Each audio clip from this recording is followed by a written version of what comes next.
Bonjour, aujourd'hui je m'adresse aux passionnés de lithothérapie car je vais vous parler de la pierre des fées. Donc c'est vraiment pour ceux qui aiment les pierres et qui leur en faut de toutes sortes.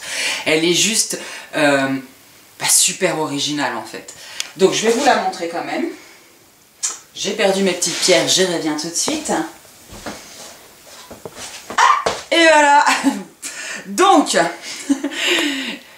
elle est aussi appelée, cette pierre des fées, de la ménalite ou de la calcite des fées, si vous la connaissez plus sous ce nom-là. Donc, elle a juste des formes complètement hallucinantes. Il n'y en a aucune. Je vous en montre plusieurs, hein, parce que c'est...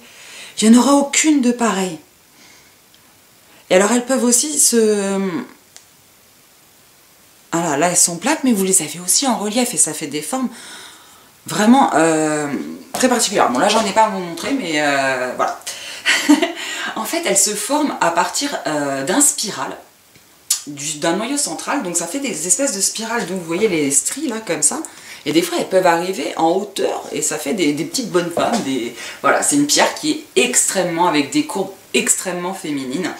Voilà, elles sont super mignonnes, et voilà, alors elles sont appelées pierres des fées par les autochtones en fait, voilà, c'est eux qui l'ont baptisée comme ça.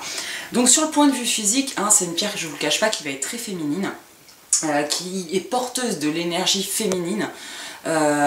Donc à ce titre, elle va être très très bien, je dirais c'est une pierre pour la maternité, elle va être très très bien du coup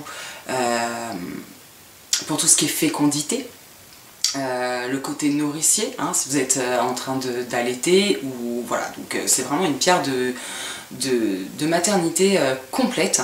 Sur un point de vue psychologique, elle va permettre de reprendre contact avec notre femme intérieure, notre côté féminin, j'ai envie de vous dire, et reprendre confiance aussi en nous par rapport à ce côté-là, pour toutes les femmes qui ont eu des blocages. Je m'adresse, voilà, des blocages liés à la maternité, donc soit avec une maman un petit peu peut-être... Voilà, je veux pas dire de mal des mamans, c'est un rôle très difficile, mais des fois on n'agit pas toujours bien.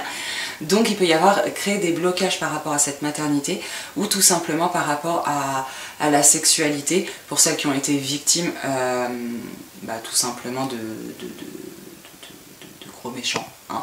On va dire ça comme ça, c'est une pierre qui va vous aider à débloquer, à soulever ces blocages-là. Donc du coup, les blocages surtout liés à la maternité et à la sexualité, je répète. Si vous avez un blocage vous avez cassé la vinette en vélo à 8 ans, ça ne fonctionnera pas. C'est pas celle-là qu'il vous faut. Voilà. Je dis que c'est une pierre féminine, mais il va sans dire que on a tous une part de yin et une part de yang. C'est ce qui fait qu'on est l'équilibre. Hein. Donc elle va très bien convenir aussi aux hommes qui ont besoin de retrouver un petit peu ce côté un peu féminin qu'ils ont en eux, parce qu'on en a tous. Et voilà, donc les rustres, les machins, je vous conseille aussi cette pierre-là.